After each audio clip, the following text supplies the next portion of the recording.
is going to the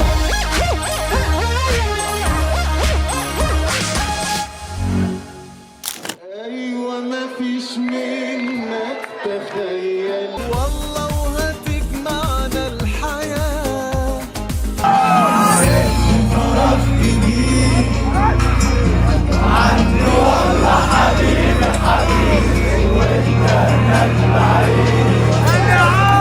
الحلقة المنتظرة طلبتوها مني كتير قوي وانا بعملها لكم اهو. ألبوم الليلة. من اكتر التعليقات اللي ضحكتني قبل كده لما واحد قال لي هو ألبوم الليلة مأثر معاك في ابو صلاح خالص. ده انا بحب الألبوم ده جدا لانه من اقوى ألبومات عمرو دياب في تاريخه. الألبوم اللي واخد ميوزك اوورد سنة 2014. يا ترى ايه حكاية ألبوم الليلة بتاع عمرو دياب؟ تعالوا مع بعض نحكي الحدوتة من اولها.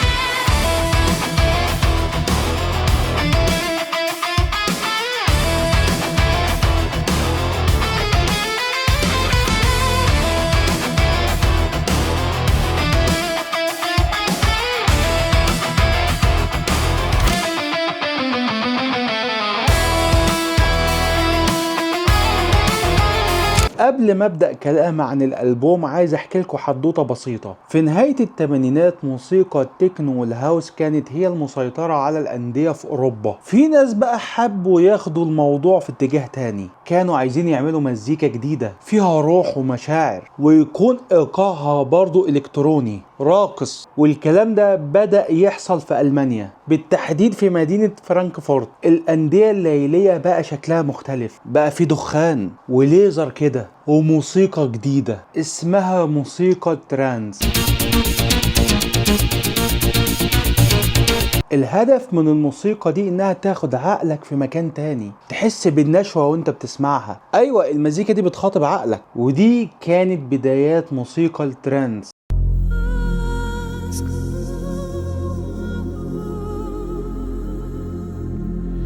نروح بقى لمكان تاني، شاطئ جوه اللي في الهند.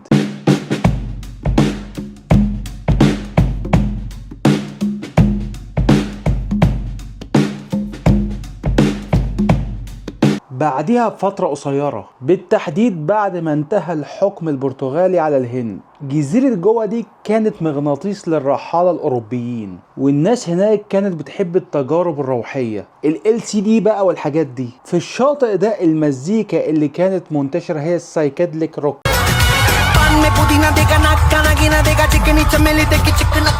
مين بقى اللي كان وصل الشاطئ ده؟ ناس جاية من ألمانيا، جابوا معاهم شرايط فيها التراكات بتاع الترانس، منهم دي جي فرنسي اسمه دي جي لوران.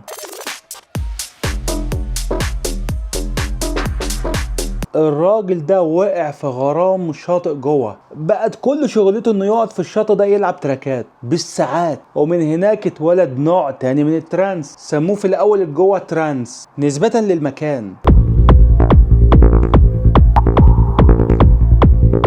يبقى الترانس بدأ في ألمانيا وكبر هناك. تاني مكان راح له الترانس كان الهند، وبدأ برضه يكبر هناك لغاية أوائل التسعينات. ألمانيا بقت مصنع مزيكا ترانس، وسنة 1992 نزل أول ألبوم يعتبر من مزيكا ترانس، تجميعة كده كان اسمه ترانسفورمد فروم بيوند، واللي أنتجته شركة اسمها ماستر مايند فور سكسس. والألبوم نجح وكسر الدنيا في الأندية الليلية. بعدها بلجيكا قالت احنا كمان عايزين نعمل مزيكا ترانس، بس الشكل بتاعها كان أنشف كده، كان صاخب أكتر.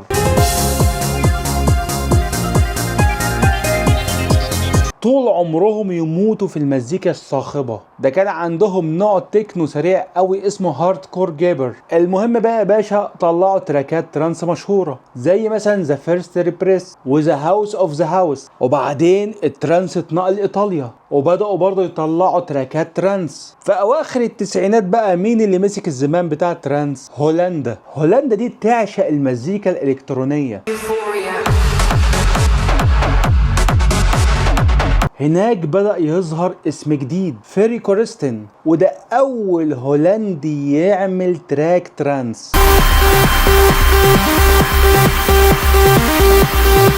ويتشهر كمان. كان اسمه مون مان، بس التراك اللي فرقع أكتر كان اسمه اوت اوف ذا بلو. الأغنية دي ضربت في أوروبا جامد. في الألفينات بقى الترانس بقى في كل حتة، في الراديو، في التلفزيون، في الأندية، في كل حتة. ليه أنا حكيت لك القصة دي كلها؟ عشان أربطها لك بأول أغنية في ألبوم الليلة، أغنية جرالي إيه. يلا بقى نخش على الألبوم. جرالي إيه، كلمات تامر حسين، ألحان عمرو دياب، توزيع عادل حق. بدأت الأغنية بالجيتار الإلكتريك اللي بيعزف السينيو بتاع الأغنية.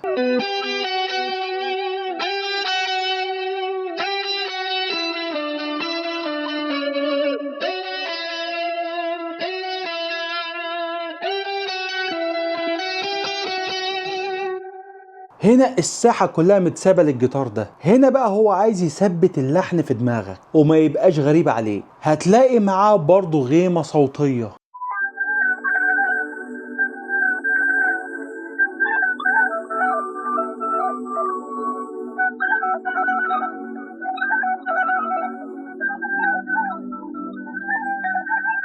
وبعدين يدخل بيت الهارد ترانس.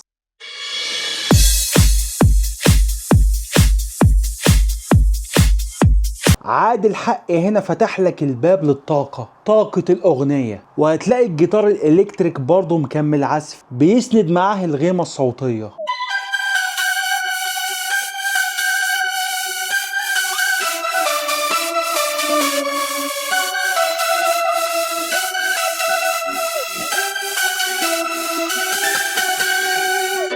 ويخش عمرو دياب يغني. حلم ده ولا خيال، ولا اللي شايفه ده حقيقة؟ حلم ولا ده خيال، ولا اللي شايفه ده حقيقة. عدى خلى حالي حال، طير لي عقلي في دقيقة. هنا بقى كل الإيقاعات بتهدى عشان تبروز صوت عمرو دياب اللي داخل على مقام الكرد. ساعة لما عمرو دياب يعيد الكلام تاني نلاقي الكيبورد بدأ يقول معاه.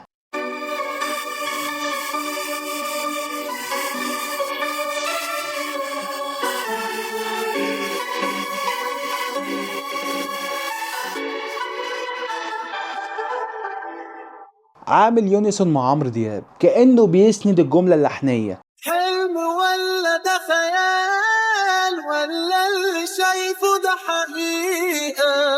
قعدت خلى حالي حال، طير لي عقلي في دقيقة. وبعدين يبتدي الإيقاع يتصاعد.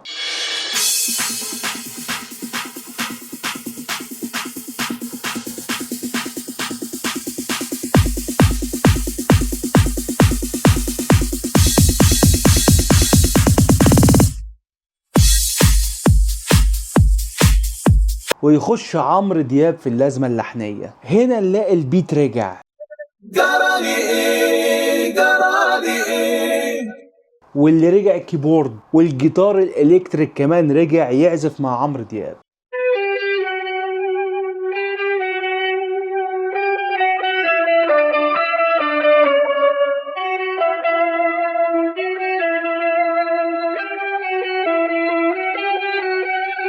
انا جرالي ايه، جرالي ايه، الدنيا مالها حلوت ليه. جملة حلوة قوي الجملة دي. ويكمل عمرو دياب غنى بدون فاصل موسيقي. مرة واحدة انا لقيت حواليا نور ملا حياتي، اتوهمت بنسيت كل اللي عدى في حياتي.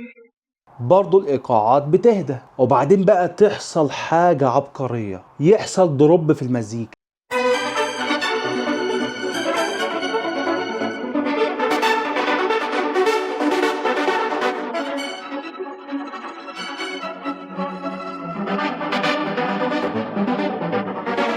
عمرو ده بيقول جرالي ايه، جرالي ايه. الكيبورد هنا هتلاقيه مكمل.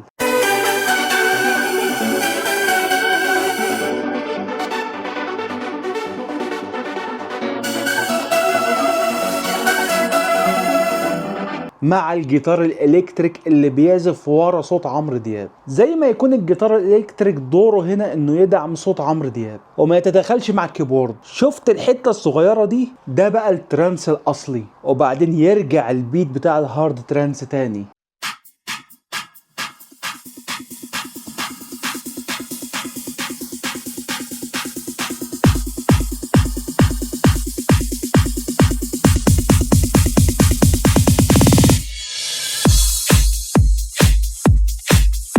مع الكيبورد والجيتار الالكتريك، وتخلص الاغنية على كده. عزيزي اللي بتتفرج عليا، ايه رأيك في افتتاحية ألبوم الليلة؟ اغنية جرالي ايه؟ اكتب لي في التعليقات. الليلة كلمات تامر حسين، الحان عمرو طنطاوي، توزيع أسامة الهندي. بدأت الاغنية بكمانجات يحيى الموجي.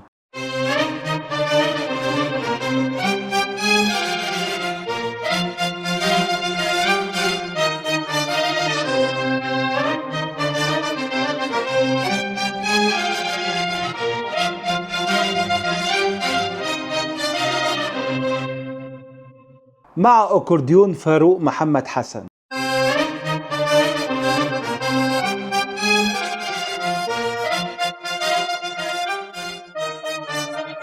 بيعزفوا برضو اللازمة اللحنية بتاع الأغنية، كأنه بيعرفك على اللحن مقدما. ليه هم بيعملوا كده؟ عشان لما عمرو دياب يخش يغني الجملة اللحنية تكون مألوفة ليك وليها علاقة بالانترو، بيحفظها لك. هنا الكمانجات والأكورديون بيعزفوا بطريقة سريعة شوية، كأنه بيقول لك الأغنية دي راقصة مش أغنية هادية. مع الجيتار الفلامينكو الإيقاعي.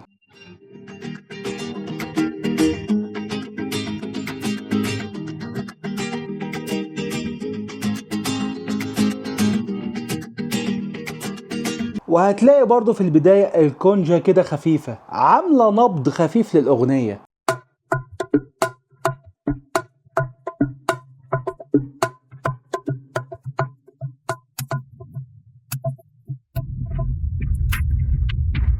وبعدين يخش البيت الإلكتروني.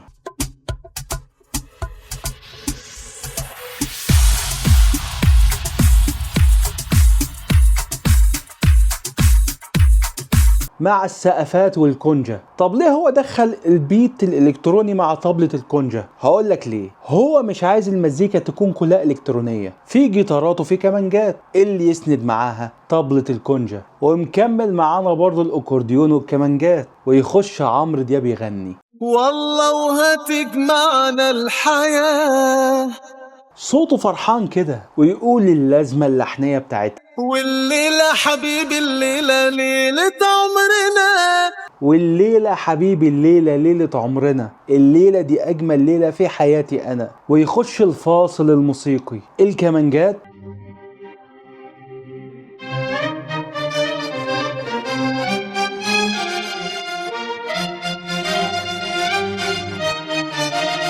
والكيبورد، ويكمل عمرو دياب غنى. عايز تحس بفرحتي، عايز تحس بفرحتي، خليك مكاني، هعيش مع اللي حلمت بيه مش حد تاني. ويخش في اللازمة اللحنية تاني. يعني نقدر نقول ان الاغنية دي اغنية فلامينكو بس ايقاعها الكتروني. في النهاية بقى في فاصل بالجيتار انا بعشقه. صولو الجيتار ده حطيته رنة ايام الجامعة لمدة سنة.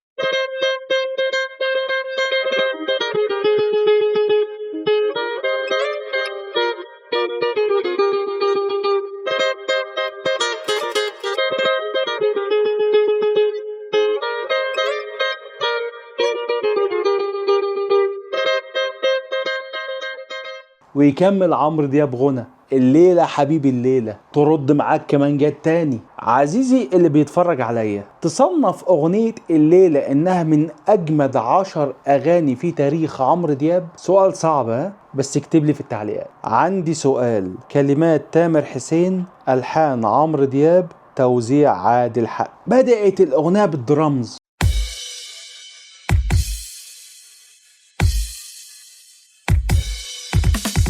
بيمهد لدخول الإيقاع المقسوم.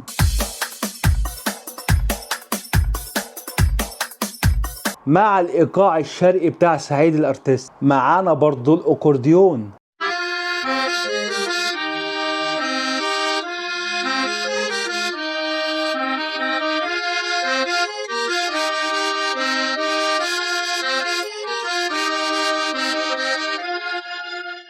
والجيتار الإيقاعي.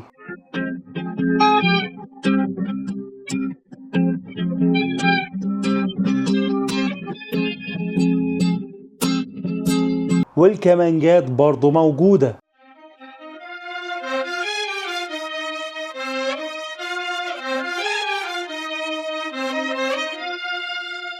ويكمل معانا إيقاع المقسوم، ويخش عمرو دياب يغني. عندي سؤال وجاوبني عليه، انت بتعمل فيا انا ايه؟ في حتة حلوة قوي بقى في الأغنية دي، لما عمرو دياب بيقول عمال تحلى في عيني، هتلاقي الأكورديون والكمانجات بيغنوا معاه.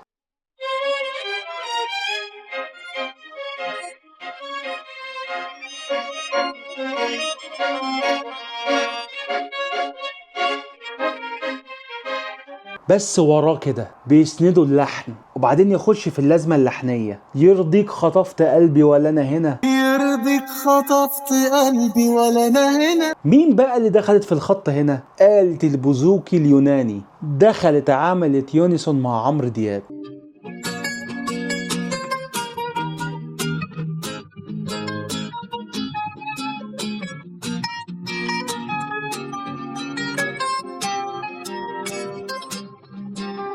يعني بتغني معاه. ويخش الفاصل الموسيقي، هتلاقي البوزوكي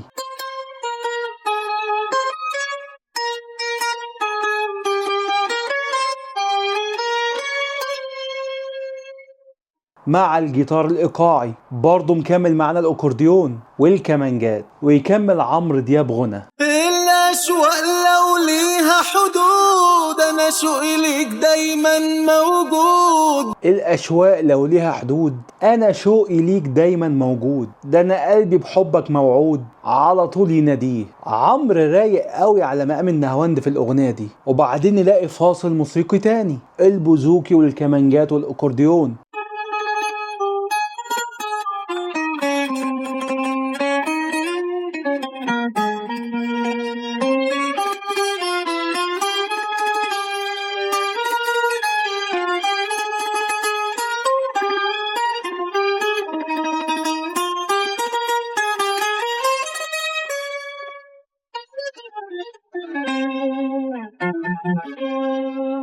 الجديد هنا بقى اهات عمرو دياب.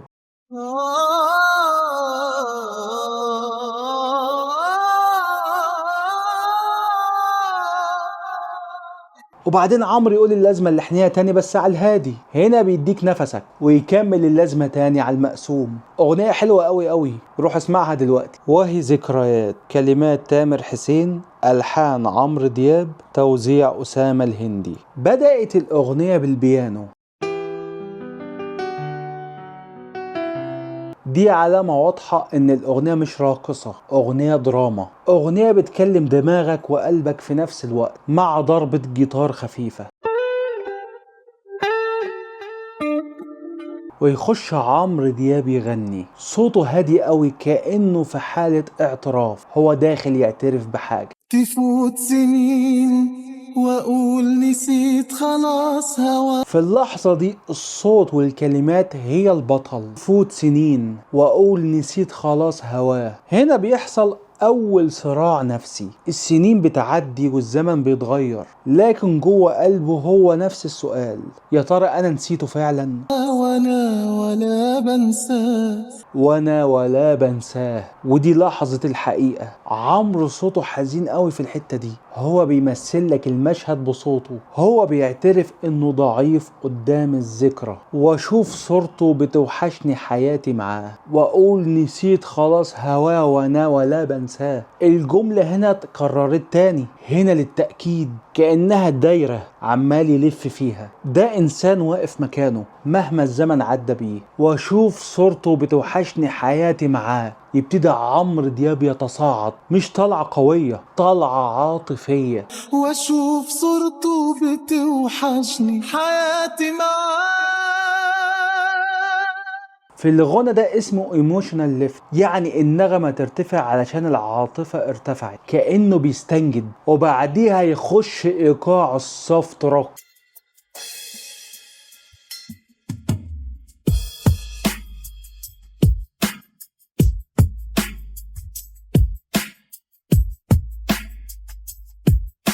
يعني نقدر نقول ان الاغنية دي بيانو روك.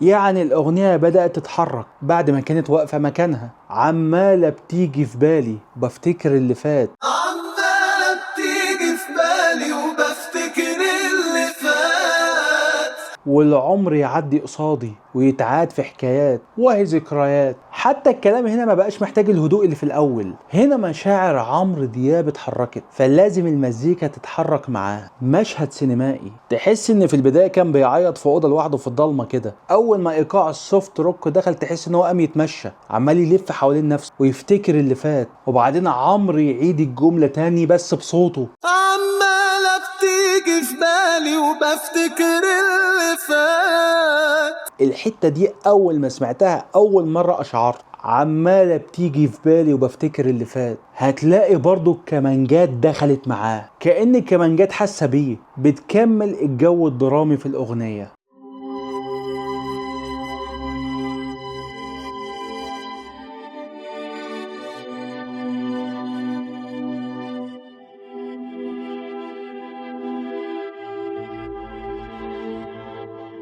وهي ذكريات وهي ذكريات، ويخش الفاصل الموسيقى الجيتار،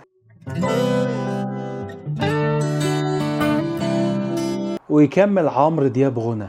سرحت في صورة لينا من زمان. سرحت فيه في صورة لينا من زمان وانا ماسك ايديه. هنا بقى هو دخل في الفلاش باك، بدأ يفتكر زمان في صورة لينا من زمان وانا ماسك ايديه. كأن المخ هنا اختار اكتر لحظة رومانسية كانت بينهم زمان، وقلت لنفسي دي الدنيا هنعمل ايه، تقول تعيد مفيش رجوع خلاص ده ماضي وراح. تقول تعيد مفيش رجوع خلاص ده ماضي وراح. هنا عمرو بيكلم نفسه بحزم، بقيت مضطر اقول ذكرى علشان ارتاح. شايف كلمة هرتاح لي برضو تصاعد فيها، بقيت مضطر اقول ذكرى عشان ارتاح. كأنه بيزعق لنفسه ارتاح بقى، ما عادش فيه رجوع تاني، ويخش في اللازمة اللحنية تاني عمالة بتيجي في بالي. وفي الآخر يحصل فاصل موسيقي جميل جدا، الجيتار الإلكتريك. ما احنا في أغنية سوفت روك برضو،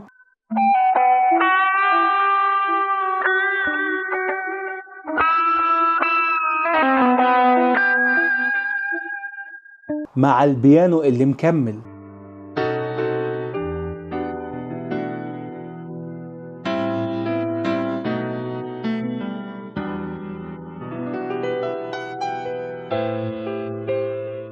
وأهات بصوت عمرو دياب.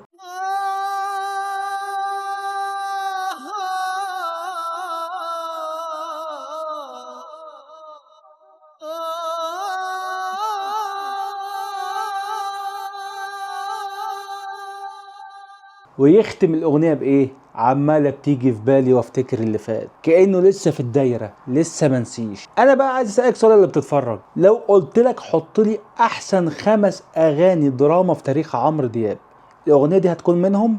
اكتب لي في التعليقات. خلينا لوحدينا، كلمات تامر حسين، ألحان أحمد حسين، توزيع أسامة الهندي. بدأت الأغنية ببيت الهاوس،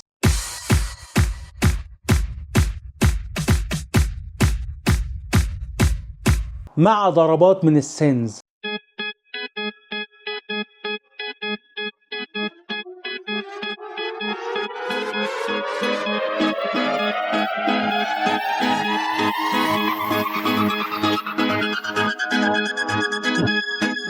ويخش عمرو دياب يغني من أطول الكلمات اللي كتبها تامر حسين. كل حاجة حلمت بيها النهاردة أنا شفتها. كل حاجة حلمت بيها النهاردة أنا شفتها، لما جيت ومليت حياتي يا حبيبي. أول ما عمرو دياب بيخش يغني تلاقي طبلة الكونجا برضو دخلت معاه.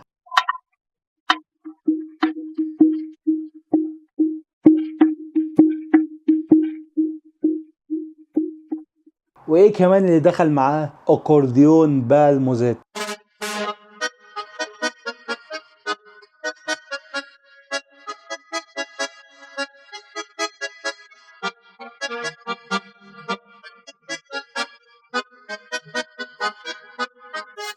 ويخش في اللازمة اللحنية. خلينا لوحدينا ننسى الناس، خلينا لوحدينا ننسى الناس، نعيش دنيا بالإحساس تكون هي جنتنا. خلي اللي بينا يطول ده وقت فرحتنا. ويخش الفاصل الموسيقي، نلاقي بقى الأكورديون دخل على الخط.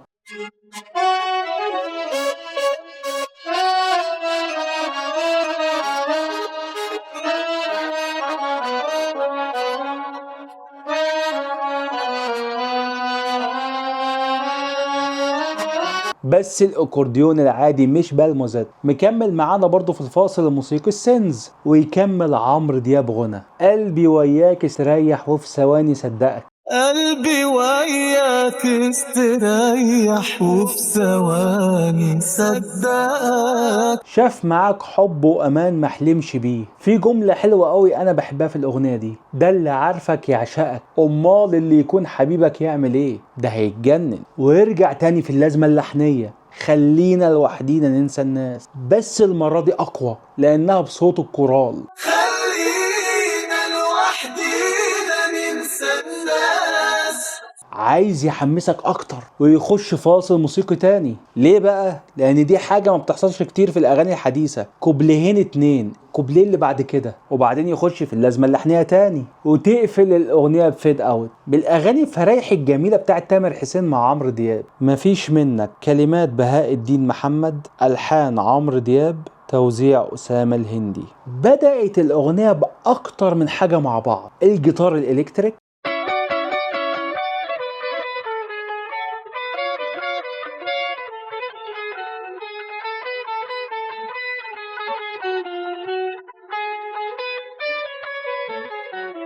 الجيتار الإيقاعي،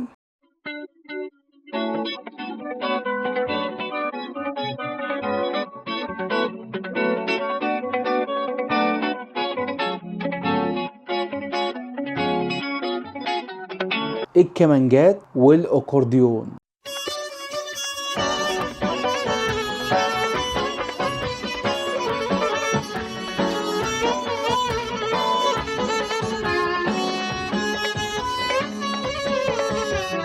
كلهم بيعزفوا مع بعض نفس اللحن مع إيقاع المقسوم الصعيدي.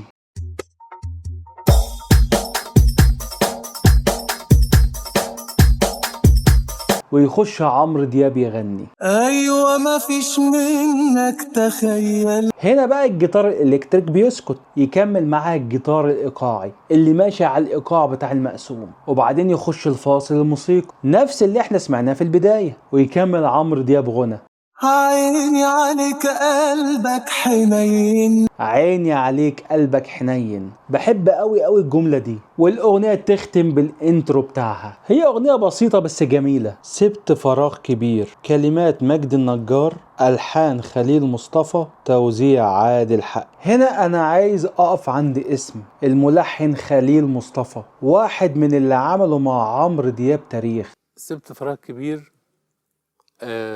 جملة طلعت في ظروف، يعني كان أخويا توفى الله يرحمه، شاعر محمد مصطفى.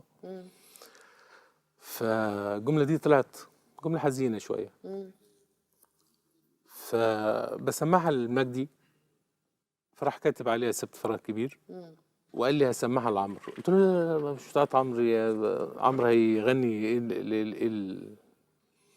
يعني فيها شوية، يعني داخل على نكد يعني. وبدندنها قصاد وراح كاتب عليها سبت فراغ كبير. وطبعا هو متأثر بالحدث اللي عندي مجدي الله يرحمه، وسمعها عمرو. فلقيته بيكلمني تاني يوم وقال لي انا بسمعها لعمرو، راح مصوت لي وقال لي هي دي، وخدها. قلت له يا راجل، قال لي والله. يمكن اغانيهم مش كتيره مع بعض بس علامات. مثلا اغنيه خالصين هو اللي ملحنها. ده لو شوقك قد شوقي يبقى احنا كده خالصين، هنقول للدنيا روقي وتعالي بأحلى على سنين. وتعالي تعالي تعالي ياللي دايما على بالي. وتعالي تعالي تعالي ياللي دايما على بالي. وفي اغنية تانية هو لحنها تعتبر من اشهر اغاني عمرو دياب، اغنية شوقنا. شوقنا أكتر شوقنا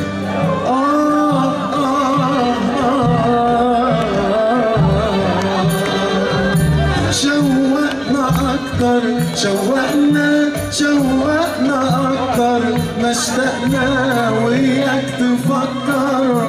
بحر الشوق مهما عيني هيغرقنا. شوقنا أكتر شوقنا.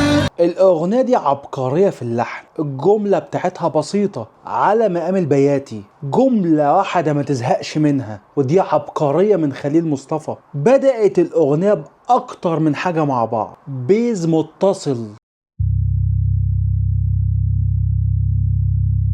ده في التوزيع اسمه درون بيز، بيحسسك ان الأغنية مضغوطة أو ان جو الأغنية تحت ضغط مع الكولة.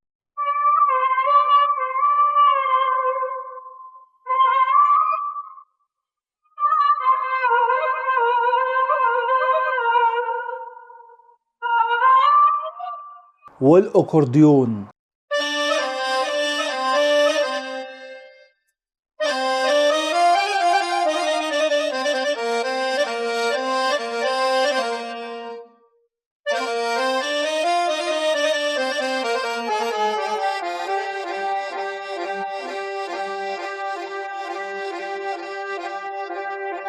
الكولة بقى والأكورديون بيعزفوا مع بعض نفس اللحن اللي هيغنيه عمرو دياب. حتى التوزيع اعتمد على الجملة دي في البداية لأن هي جملة حلوة. برضو في البداية هتلاقي الكمانجات اللي عاملة أرضية للأغنية، ومعانا الجيتار الإيقاعي.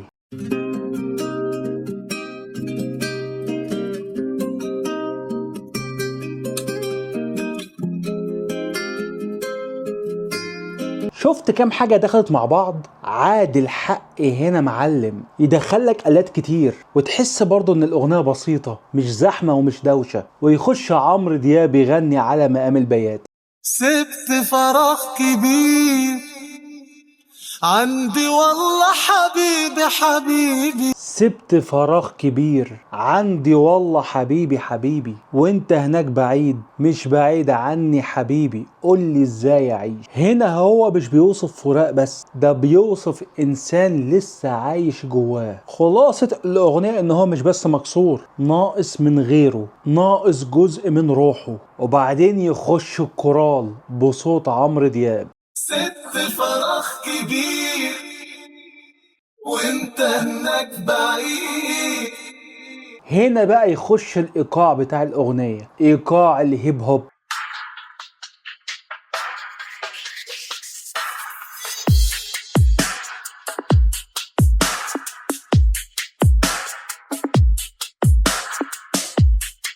هتلاقي بقى الكمانجات هنا دخلت وبقت اوضح.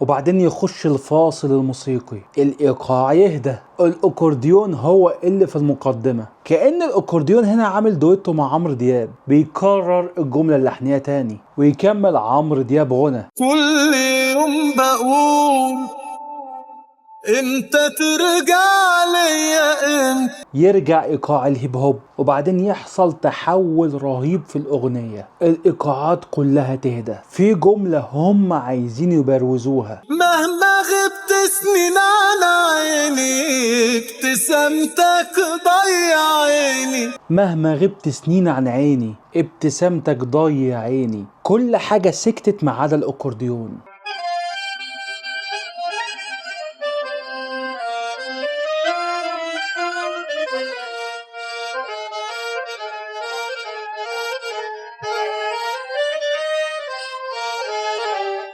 زي ما قلت لك الاكورديون هنا بيغني مع عمرو دياب، وبعدين يرجع تاني ايقاع الهيب هوب وهو بيقول سبت فراغ كبير، وبعدين تحصل حاجة غريبة قوي في قفلة الاغنية. عمرو دياب قال كلام كتير قوي على نفس الوزن بتاع اللحن.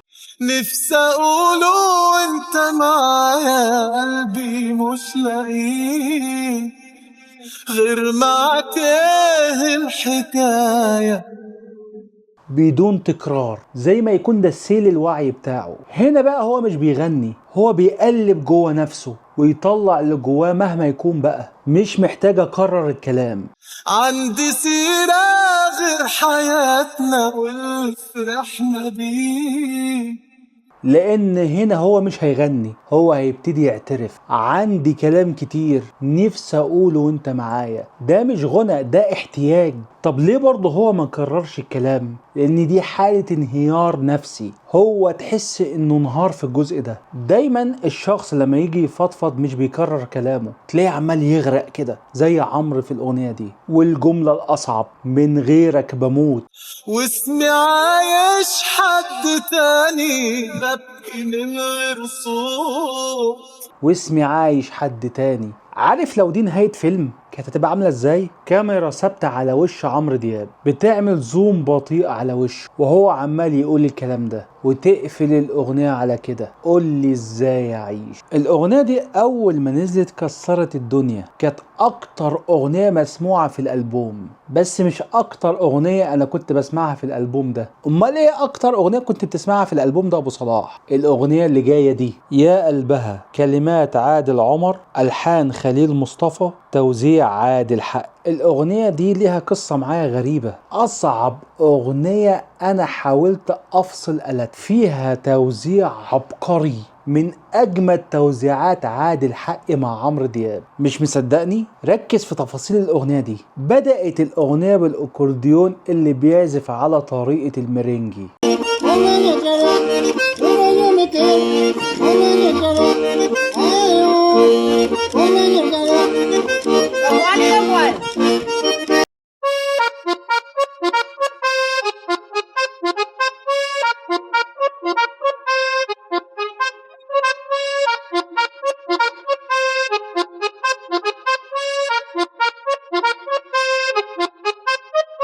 أكورديون راقص. الأكورديون بتاع أغاني الميرينج دي بيكون سريع،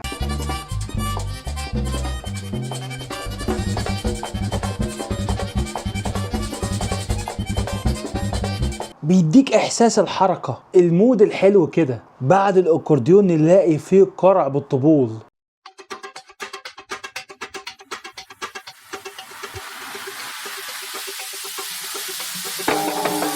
بداية الأغنية دي كانت ميرينجي، بعديها قلبت سامبا، بس مش سامبا برازيلية، سامبا أفريقية، بالتحديد أنجولية.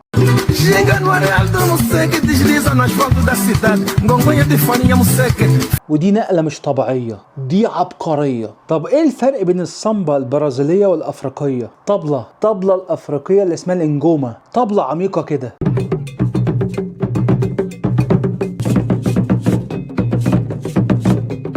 غير الطبول البرازيلية.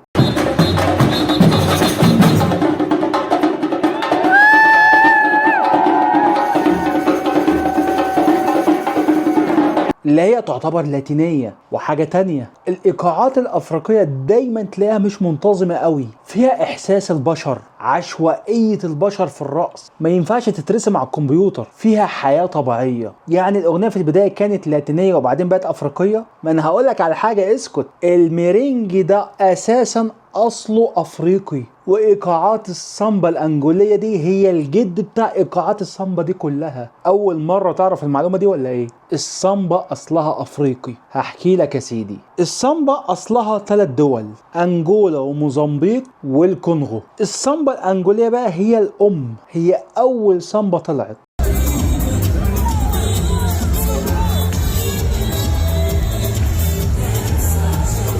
ولكن في عبيد أفارقة كتير راحوا البرازيل في الفترة من 1600 ل 1800. جابوا معاهم ايه بقى؟ الله ينور عليك، الإيقاعات والأغاني بتاعتهم. كانوا بيستعملوها في ايه؟ في الأفراح وفي الشعائر الروحية. ومن ساعتها البرازيل بقت أرض السامبا اللي جت من الأفارقة. البرازيل بقى عملت حاجة أفريقيا ما عملتهاش، خلت السامبا دي كرنفال، خلتها موسيقى المهرجانات، وسعتها وضافت عليها آلات جديدة وعملت كرنفال ريو.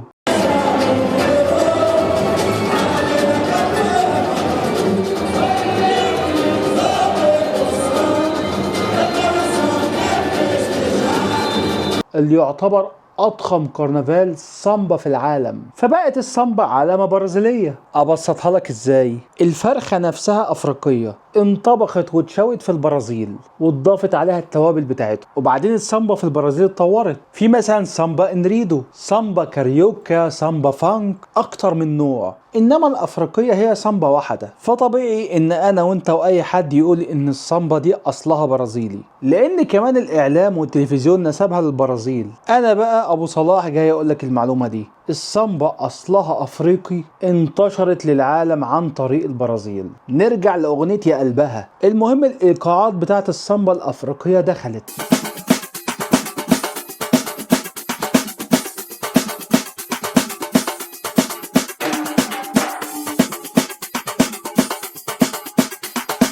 ويكمل الأكورديون عزف، ويخش عمرو دياب يغني. يا قلبها قلبي دايب قلبي دايب قول لها. يا قلبها قلبي دايب. اول حاجة هتلاحظها في الاغنية دي ان صوت عمرو دياب راكب على الايقاع، هو عايز يمشي على الايقاع. الجملة نفسها لازم تكون راقصة وتحركك، وده اللي عمله عمرو دياب بالظبط. وهو بيقول يا قلبها قلبي دايب قلبي دايب قول لها، فيها 3 تقطيعات على الطريقة اللاتينية عشان يمشي مع ايقاع السامبا. طب ليه هو قال قلبي دايب قلبي دايب؟ عادها مرتين. هقول لك، عشان يربط الجملة اللحنية بضربتين 2 من ايقاع السامبا. من الهوى اللي في عينيك عينيك خدوني هوا. من الهوى اللي في عينيكي عينيكي برضو عايز يناسب الضربة بتاعة السامبا. في بقى شوية شغل في المزيكا هنا. هتلاقي بقى البيانو هو اللي بقى تحت عمرو دياب بيعزف على طريقة المرنجي.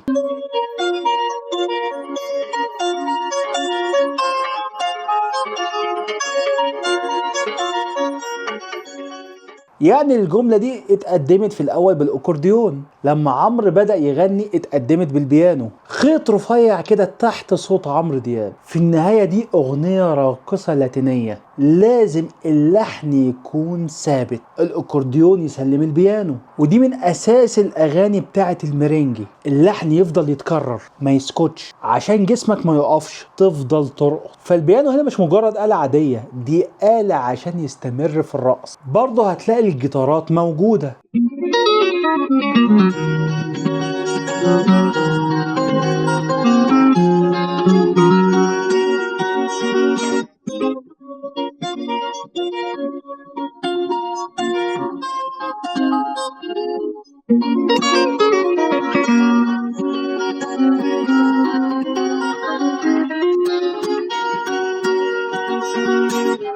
ويخش في اللازمة اللحنية اللي جننتني أنا شخصيا أول ما سمعتها. يا قلبي يا عمري يا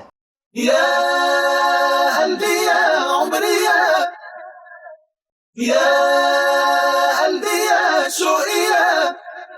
صرخة كده فيها دهشة، على رأي كوتين هنا والهان عليها. ده اسمه في الغنى فوكال ليفت. والأغاني اللاتينية تعشق الحاجات دي، التصاعد ده يخليهم يتنططوا أكتر. هنا برضو حصلت حاجة عجيبة، شفت الأكورديون اللي كان مرنجي غير طريقة العزف بقى كاريبيان، وده شبه الكيزومبا الأصل الأنجولي للكاريبي.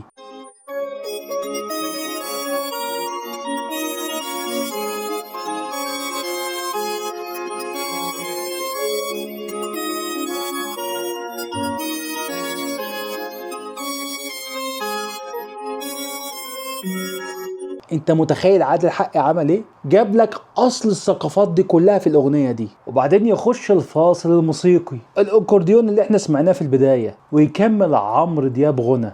مين زيها في حياتي يا حياتي. هتلاقي برضو البيانو المرينجي مكمل معاه ويخش في اللازمة اللي انا بموت فيها، يا سحرها ضيها. الاكورديون يتغير من مرينجي لكاريبيان. في الاخر بقى الجيتارات تدخل تبتدي تعزف.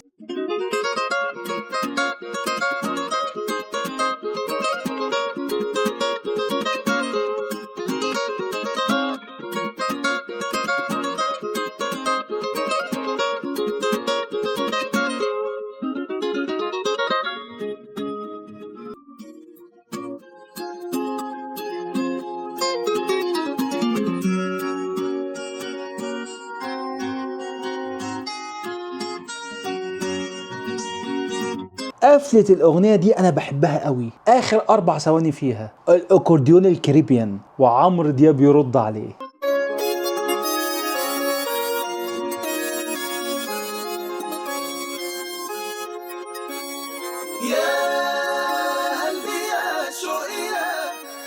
انا عايز اسالك سؤال بقى يا اللي بتتفرج، بعد كل اللي انا قلته لك ده تصنف ان دي اقوى توزيع موسيقي عمله عادل حقي في تاريخه مع عمرو دياب؟ اكتب لي في التعليقات. حبيت يا قلبي، كلمات تامر حسين، الحان احمد حسين، توزيع عادل حقي. بدات الاغنيه بتصاعد الهاي هات والسيمبلز،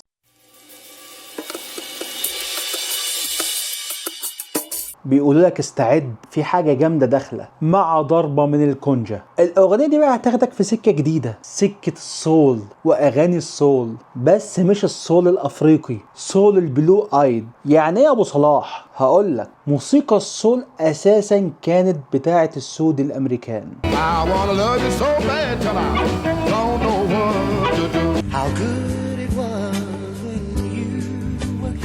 البيض بقى قالوا احنا كمان عايزين نغني سول بس بطريقتنا، فسموها ايه بقى؟ بلو ايد سول. السول بتاع الاشخاص اللي عينيهم زرقاء، بيغنوا نفس الجمل اللي فيها الاحساس والرومانسية، بس خلوها رومانسية اكتر،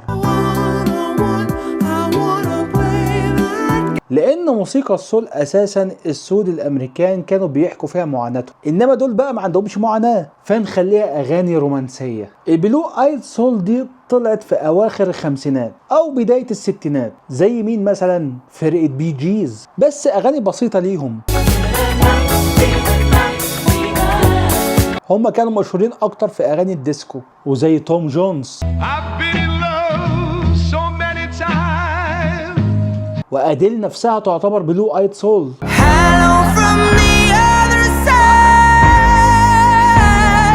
نرجع للأغنية نلاقي بقى الجيتارات دخلت،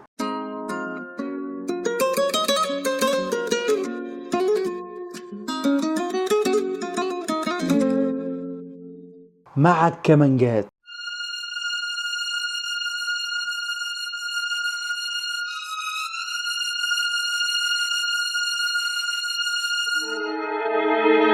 وآلة الفلوت،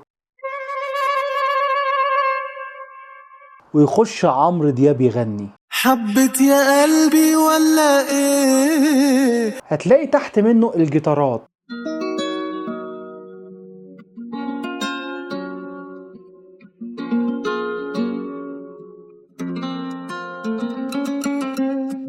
وبعدين يكرر الكوبليه تاني بس بالكورال، برضو هتلاقي معاه آلة الفلوت بترد عليه.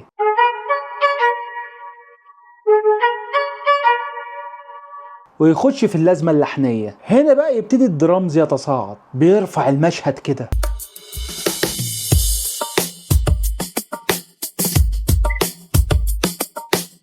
اللحن هيخش في جملة أقوى. يجي كتير في بالي ولا بيفارق خيالي، بقى يجي كتير في بالي ولا بيفارق خيالي. يعني نقدر نقول ان الاغنية دي تعتبر بلو ايد سول على ايقاع لاتيني. برضه هتلاقي اللي موجود آلة المندولين بتدي لمحات كده مع عمرو دياب.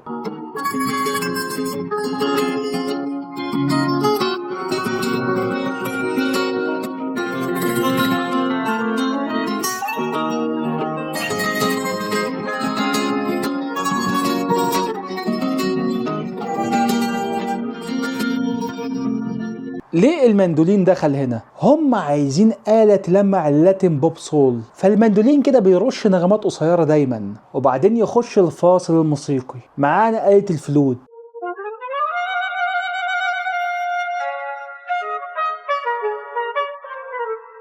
ويكمل عمرو دياب غنى، إحساسي متغير معاه. وفي الآخر بقى نلاقي سولو أنا بعشقه، سولو الجيتار مع المندولين.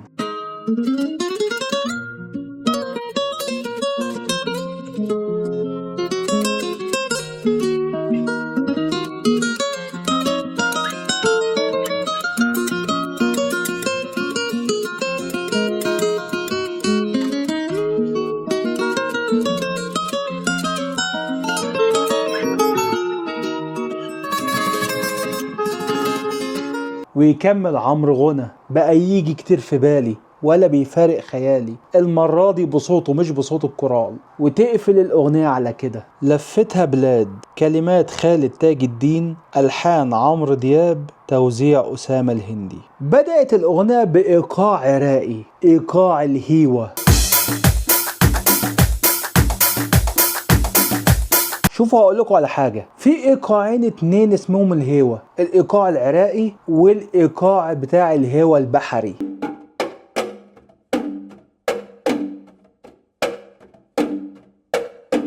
جاي من الغنى بتاع السفن والغوص. روحوا اتفرجوا على حلقة حمود ناصر اللي انا عملتها، شرحت الايقاع ده بالتفصيل هناك. ايه الفرق بين الهوى الخليجية العادية البحرية والهوى العراقية؟ الهوى العراقية كردية وليها علاقة بالجبل، في افراح العراقيين زمان اللي كانت بتتعمل في الجبال.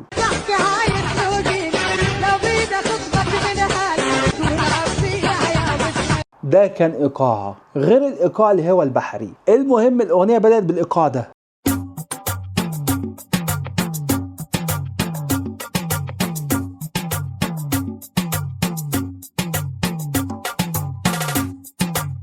ايه بقى اللي دخل مع الايقاع ده؟ ايقاع الديمبو بتاع الريجاتون.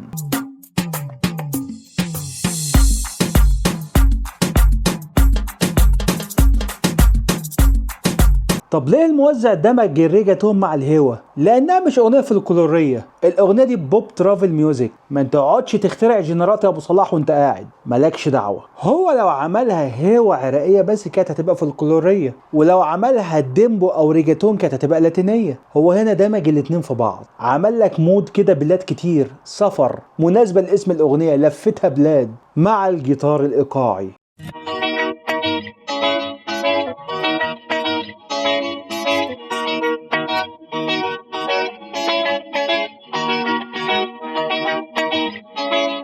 وبرضه اللي داخل معانا في اول ثانيه غنى عمرو دياب. لفتها بلاد شفت كتير دية ودية. ونسمع الاكورديون بدأ يدي لمسات.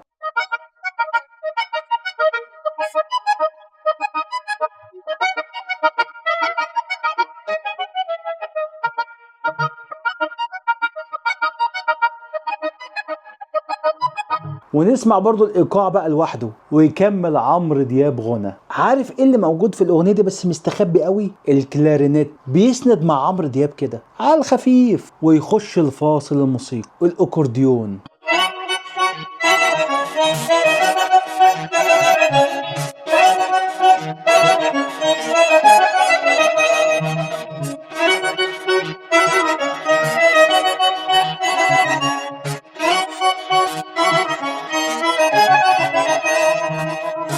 ويكمل عمرو دياب غنى. تتحب يا ناس هي اللي ملت لي عينيا. وفي اخر الاغنيه نلاقي الاكورديون دخل تاني. طب ليه ما قالش البنت المصريه؟ ليه قال البنت العربيه؟ كان يقدر. ما علينا. فوق من اللي انت فيه، كلمات تامر حسين، الحان اسلام زكي، توزيع عادل حق. بدات الاغنيه بايقاع البوسا نوفا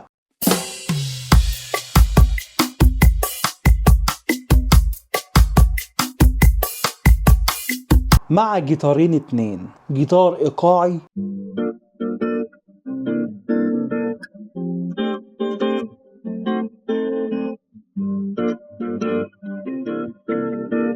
وجيتار لحني.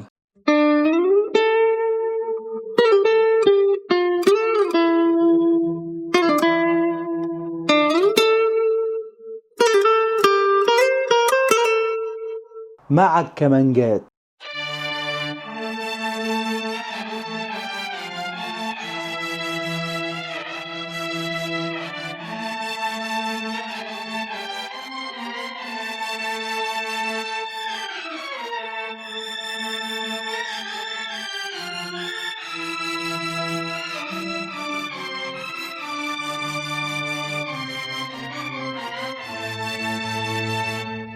برضه هتلاقي البيانو موجود.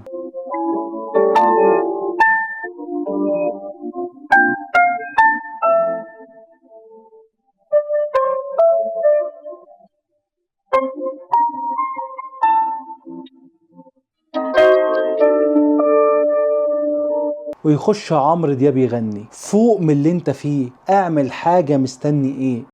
فوق من اللي انت فيه، اعمل حاجة مستني ايه. هنا واحد عايز يحافظ على العلاقة اللي بينه وبين حبيبته، فبيحاول يفوقها، هو مش عايز يخسرها. مين بيحب مين، ده احنا بقينا متغربين. وفي نفس الوقت اتخنق وزهق. وفي ايديك تفضل حبيبي او تفارق دنيتي. تحت منه البيانو هتلاقيه لسه شغال.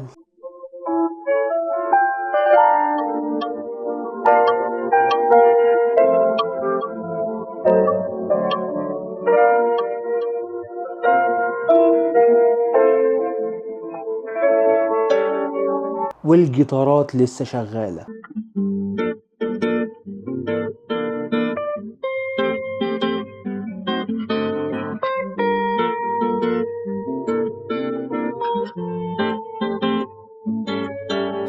ويخش في اللازمة اللحنية، احنا فيها لسه فيها، يلا غير نظرتي. احنا فيها لسه فيها، يلا غير نظرتي. احنا فيها لسه فيها، اعتبرنا بنبتدي. هتلاقي الجيتار اللحني هنا رجع تاني، ويخش الفاصل الموسيقي نفس اللي احنا سمعناه في البداية، ويكمل عمرو دياب غنى جايز بالعتاب ترجع تاني تعمل حساب. جايز بالعتاب ترجع تاني تعمل حساب. لسنين فاتوا ذكرى حلوة، وعمر وياك ابتدى. زي ما قلت لك هو مش عايز يخسرها. وفي الفاصل الاخير يحصل حاجة انا بحبها قوي، سولو الجيتار الارتجالي بتاع البوسا نوفا، انا بحبه قوي.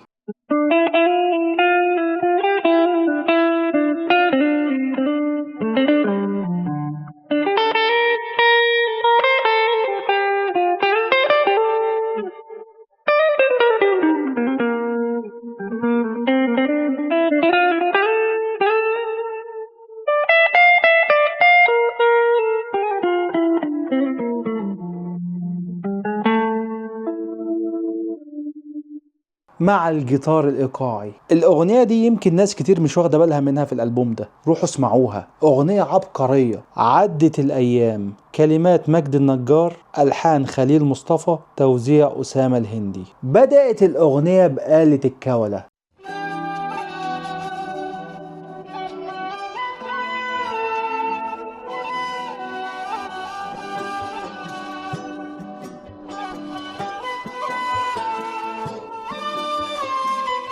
مع الجيتار.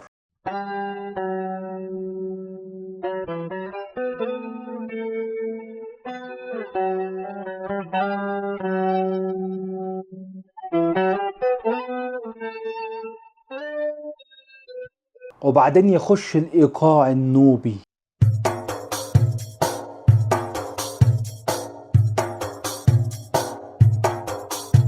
وبعدين يحصل حاجة غريبة، يخش الإيقاع الصعيدي. هنا بقى لقينا إيقاعين اتنين دخلوا مع بعض، النوبي والصعيدي. الصعيدي داخل بالدرامز، النوبي داخل بالدفوف.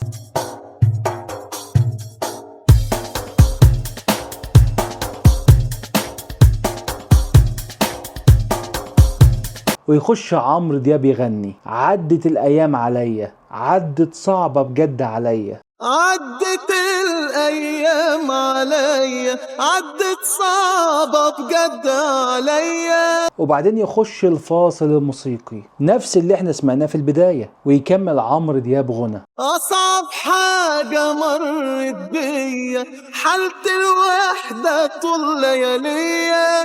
وبعدين نلاقي فاصل موسيقي تاني دخل نفس الفاصل اللي احنا سمعناه، ويكمل عمرو دياب غنى. قفلة الأغنية دي أنا بحبها قوي، أهات بصوت عمرو دياب.